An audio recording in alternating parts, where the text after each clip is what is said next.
Tropical. Good afternoon, Judy Hansen here, and I'm excited today to be bringing you blocks 3 and 4 of the Tropical Paradise Block of the Month series, running from now through August.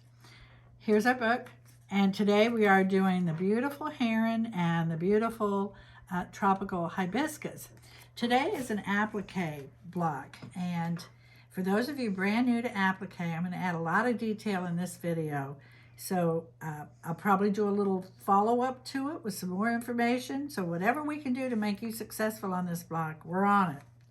In this month's kit, I got a little smarter this month, and I've made a little insert so it'll show you exactly what pages your block's on and everything there. So this will be in there.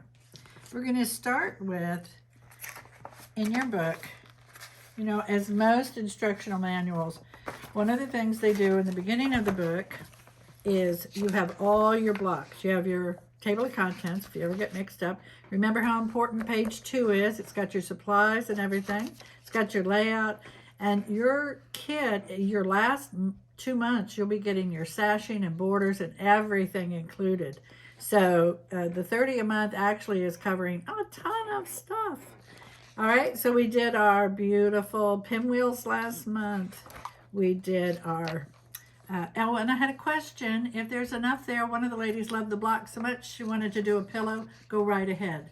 Those fabrics aren't used in any other block. So if you've got extra left over, go ahead. So this month we're doing the beautiful hibiscus and the heron. Now, like most books, you're going to go page by page. You get all your instructions. You know, you have other patterns in here, all sorts of good stuff. You even have a salsa recipe. And then lots of pictures. Now, when you get to this part, all of your patterns are grouped. So you want to find, let's do the hibiscus first. Let's talk about applique. Don't let applique scare you. There's a lot of steps in applique. I tried to liken it to, I don't know, shall I liken it to cooking? It seems like a lot of steps, but the results, cook, stir, so on. Okay, so this is our block. You know, we went ahead and embellished this, but I highly recommend you wait to do any embellishing on your blocks with Swarovski crystals or anything like that until the end after it's been quilted. That can get in the way of quilting. Also, we want to talk about threads. I'm going to jump right in on threads. When you use a decorative thread, you want it to contrast. Angie and I talked about these afterwards, and I could have used a darker thread, more of a pop on that. Now, what's really cool about this block, it's just one shape. What? How easy is that? This looks complicated. We found it. A couple of things I want to tell you. All my blocks are reversed. Anyone who's done a lot knows that you want your blocks reversed because you start out with it like this. The glue is on the back, and you're going to flip it over. Glue, well, it's not like Elmer's glue. It's a very special type of glue, and it is on the back of Heat and Bond Light. Heat and Bond Light is a top-notch product. You're going to love working with it. Read the directions inside, but I'm going to tell you right now, it's less is better than more heat. Okay, so let's start with this one. You're going to take out your product. It's 1 1/4 yards. I usually cut down the piece a little bit so it's more manageable. I want to show you a step-by-step how to do this. Alert, do you wash your fabric or not?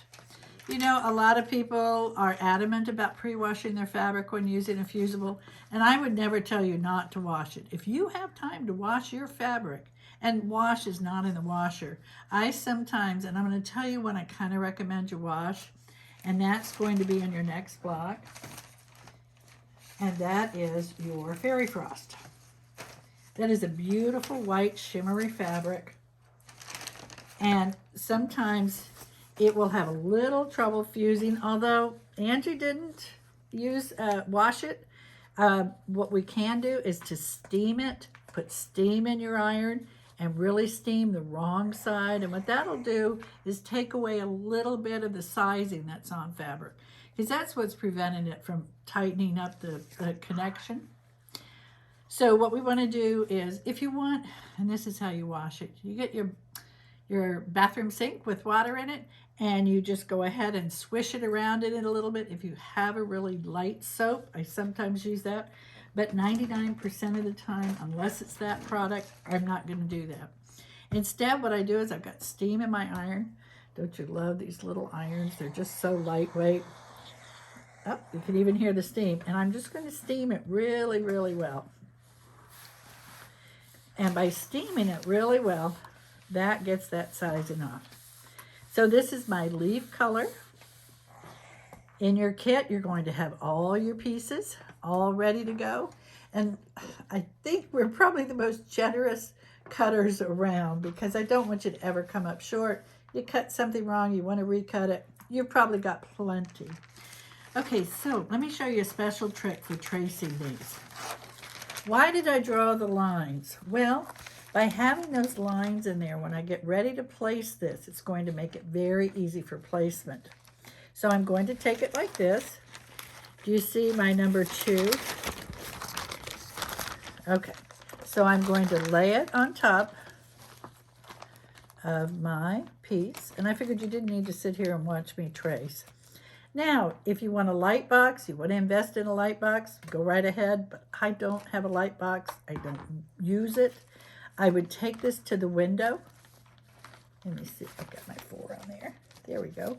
I would take it to the window, trace it with the light behind it. Easy peasy. Then I'm going to move this one over here. And you don't want to waste this. I got to treat it like a precious commodity. So then I'm going to trace that, draw the lines in there, and then there's my leaves as one unit. So this is a real easy block, which is why I chose it to go first. Now, I cut an extra leaf. Occasionally, we have to have a piece that is all off by itself. Alert, alert, alert. This is one of the things you want to note, those beginners out there. When I'm cutting it here, I'm going to leave a nice, generous 1/4 inch. You see that? All right. And I've drawn a little 1/4 inch extra along there that I'm going to include in my applique green, because I want that to slide under. Do you see how that, once it's done, is going to slide under that? Okay, so here's how we fuse. There's fusible on the back of that. Get your pieces out of the way, because they'll fuse sometimes to the side. Remember with batiks, either side, the right side is the side you like the most. Now I'm going to take my steam iron, and it's a circular motion, about 3 seconds. Always let it cool before you start fussing with it. And then once you start fussing with it, we're going to take it. And I am going to show you, now is the time. Now, was that a Disney song? Now is the time. Now is the time. Now is the time. And you know, when I first started applique, you know, I've had a lot of drawing instruction. I loved it because close enough was good enough. Sometimes better. But boy, when I started being a piecer, oh, I have to work on that perfection zone. All right, so now I've got my piece all ready. And this is worth the price of admission today. Angie, do we have a straight pin? I got rid of my pins. Okay. You're going to take this. Ready? You're going to take a straight pin of any kind. And this is for removing. You ready? You don't have to be that gentle. Now watch, you're going to crack it. You with me? And it peels right off. You want to be sure when it peels off that it leaves the glue on there. Once in a great while, if you haven't left it on long enough, it won't want to come off. Okay? Now, since this is just for play, I'm going to take now the piece I'm fusing it to. Okay, the piece I'm fusing it to. You want to get you want to get the glue off that too. And always let it cool. Always let it cool. Don't you love this cute little bug here?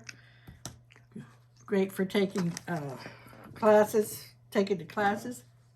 All right, so now I'm going to put it on there. There are lots of products out there. Be sure you're following the directions for the one you're working with.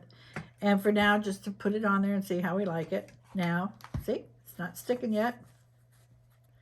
Right, I'm going to put it on there, and again, about 2 or 3 seconds. Let it cool, let it cool, let it cool. If it wants to come up at a corner, just, you're going to hit that a lot. Just anytime you have to add or hit it again. Oh, don't go jumping right in. Let it cool. One of the things with the glue, if you constantly keep fussing with it, it'll come up. All right, so those are the basics of fusible. Now, what I'm going to do next is actually go through the heron block and go step by step. All right, so stay tuned. I've got some great tips coming up. Bye-bye.